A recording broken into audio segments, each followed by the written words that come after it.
Have you ever poured your heart into someone only to feel them pull away the moment things start to feel close? One day they're warm, engaged, even affectionate, and the next they go cold, distant, and hard to reach. You start questioning everything. Did I come on too strong? Should I have said less? Should I wait or reach out again? If that sounds familiar, you're not alone. Hi, I'm Jim Rohn, and chances are you're dealing with someone who has an avoidant attachment style. These dynamics can leave you stuck in self-doubt, overthinking, and feeling like you're the only one trying to hold the relationship together. But here's something most people don't realize. Avoidants do fear losing you. They just fear emotional closeness even more until the dynamic changes. In this video, I'm going to show you exactly how to shift that power imbalance. Not through games or manipulation, but by showing up with self-respect, emotional clarity, and boundaries that speak louder than words. We'll talk about the key mistake anxious or insecure partners make that unintentionally pushes avoidance further away, how to stop emotionally chasing someone who keeps withdrawing, and how to create the kind of inner calm that makes your presence valuable and your absence felt. This is about reclaiming your voice, your worth, and your space in the relationship, so that if someone wants to keep you in their life, they know they have to meet you with consistency and care. If you're tired of feeling powerless, confused, or not enough in love, this video is for you. And if you're ready to stop settling for emotional breadcrumbs and start owning your standards with quiet confidence, make sure you subscribe, because we're about to dive into exactly how to make avoidance feel the real risk of losing you. To truly shift the dynamic with someone who has avoidant tendencies, you first have to understand how they operate emotionally. Avoidants don't run from you, they retreat from closeness. Not because they dislike intimacy, but because it overwhelms their nervous system. Deep down, connection feels risky to them. Somewhere along the way, they learned that getting close meant getting hurt, so now distance is their safety. When things start to feel too real, too intense, they pull back. Not to hurt you, but to self-protect. And yet, here's the contradiction. They don't actually want to lose you, they just want connection on their terms, in a way that doesn't threaten their emotional walls. If you've ever felt like the more available you are, the less they show up, you're not imagining it. It's the push-pull cycle. Closeness triggers fear, fear triggers retreat. But here's the truth no one tells you. Chasing them only reinforces the imbalance. Every time you overextend to keep the connection alive, you reinforce the idea that they don't have to show up fully, you will do it for them. That stops now.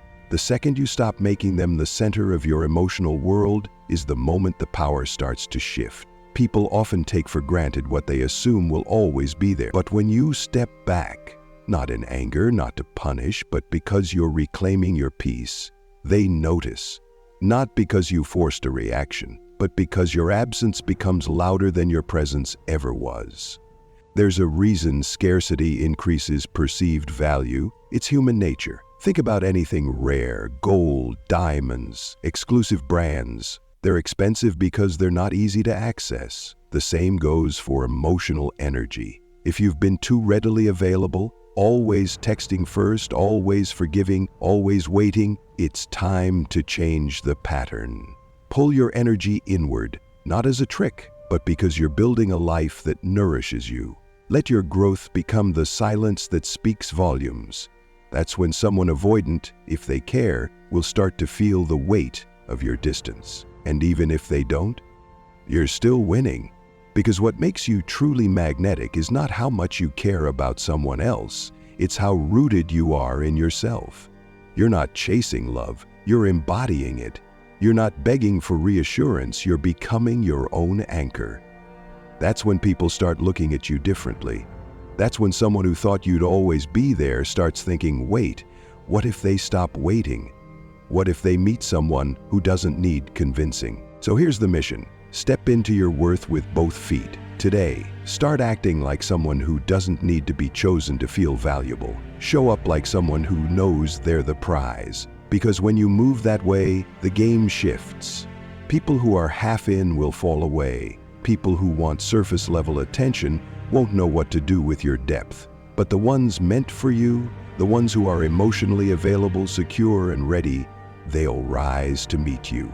You don't manipulate someone into seeing your worth. You embody it every single day. One of the most powerful mindset shifts you can make, especially when dealing with someone avoidant, is to stop asking, "Do they like me?" and start asking, "Does this person treat me in a way that aligns with my worth?"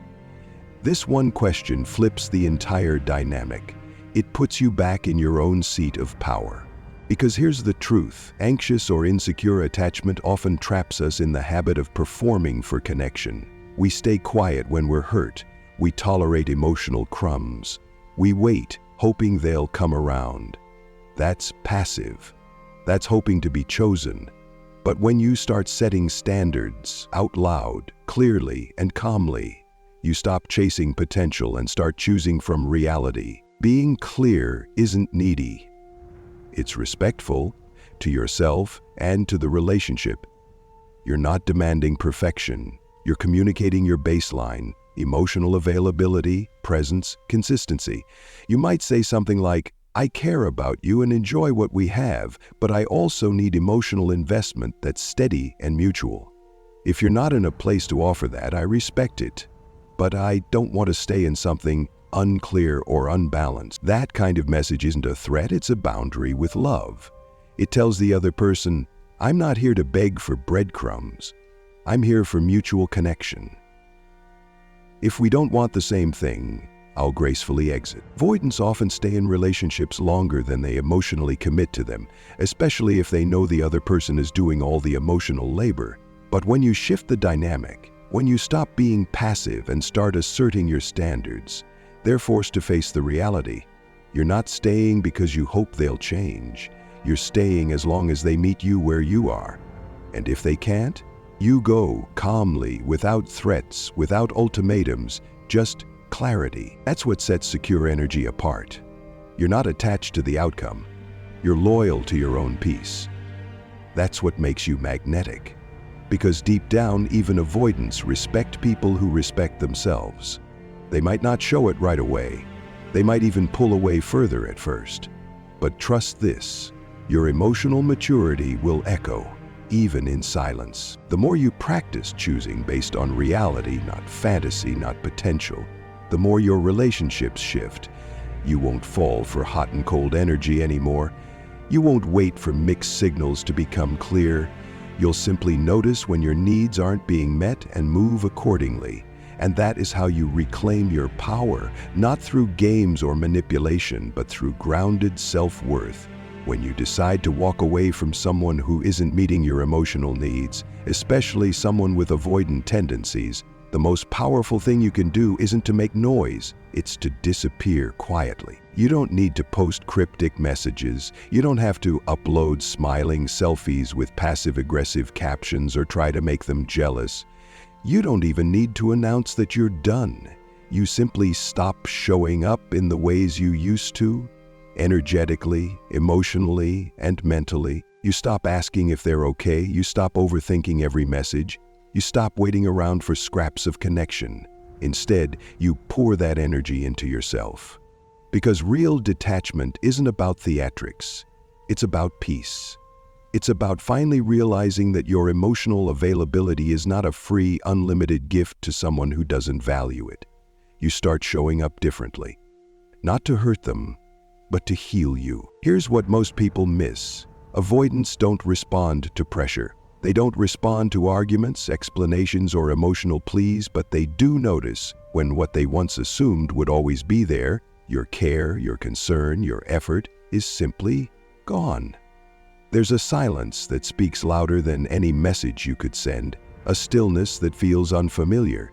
That's what they feel when you stop orbiting around them. It's not anger, it's absence, and that's what creates the emotional impact.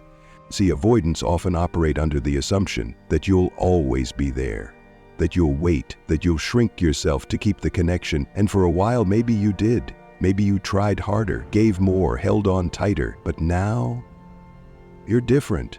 Not bitter, not resentful, just done. And that energy, that's powerful because it's not performative, It's not for show. It's rooted in clarity. You finally recognize that waiting for someone to choose you is a form of self-abandonment, and you're done doing that. So you move in silence. Not to punish them, not to manipulate them into caring, but because you care about yourself now. You're not here to convince anyone to love you. You're here to love yourself so deeply that anyone who isn't capable of meeting you with presence and intention simply fades into the background. That kind of disappearance leaves an echo, one they feel when they reach for your energy and realize it's no longer available. One they notice when they send a message and you no longer reply instantly, not because you're cold, but because you're whole. You don't need closure when you've already closed the door with your actions.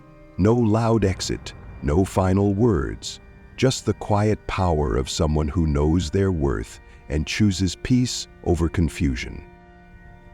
That's how you disappear with dignity, and that's what shifts everything. One of the most powerful responses you can offer to someone who couldn't show up for you the way you needed, especially someone avoidant, is to love yourself in all the ways they couldn't, not to prove anything, not to perform, but because you deserve it.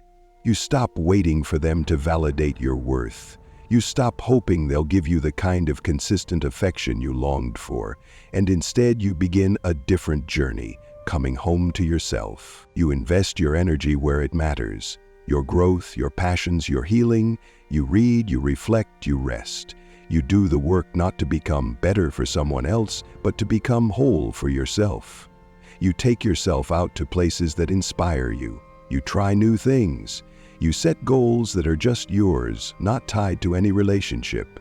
You surround yourself with people who make you feel emotionally safe, friends who respond, people who communicate clearly, those who don't disappear when things get deep, and little by little your nervous system adjusts to what healthy feels like.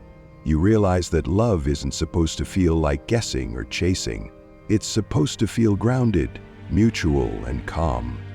You start sharing your thoughts, your lessons, your growth on your own terms. Maybe on social media, maybe in journals, maybe just in conversation, not to send a message to the person who pulled away, but to send a message to yourself. I'm growing, I'm learning, I'm moving forward.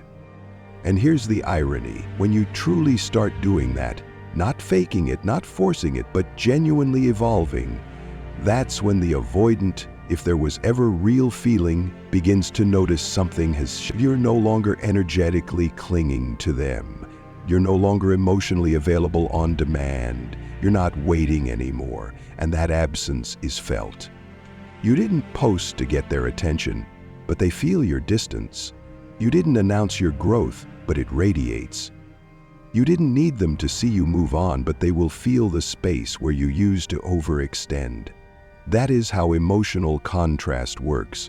When someone has been used to a version of you that chases, overgives, and anxiously waits, your self-contained peace becomes powerful, and if they're ever going to wake up, it won't be from a guilt trip. It will be from witnessing the quiet strength of your detachment. But even if they don't, you're still winning, because you're becoming the person you needed, and no love, no closure, no apology can replace the kind of self-respect you build when you start choosing yourself consistently. You're not proving a point, you're living in alignment, and that's what makes you magnetic. Effortlessly. So, if there's one message I hope you take with you today, it's this: you don't need to chase love to be worthy of it. You don't need to prove your value to someone who can't yet see it. The moment you stop waiting to be chosen and start choosing yourself, everything begins to change.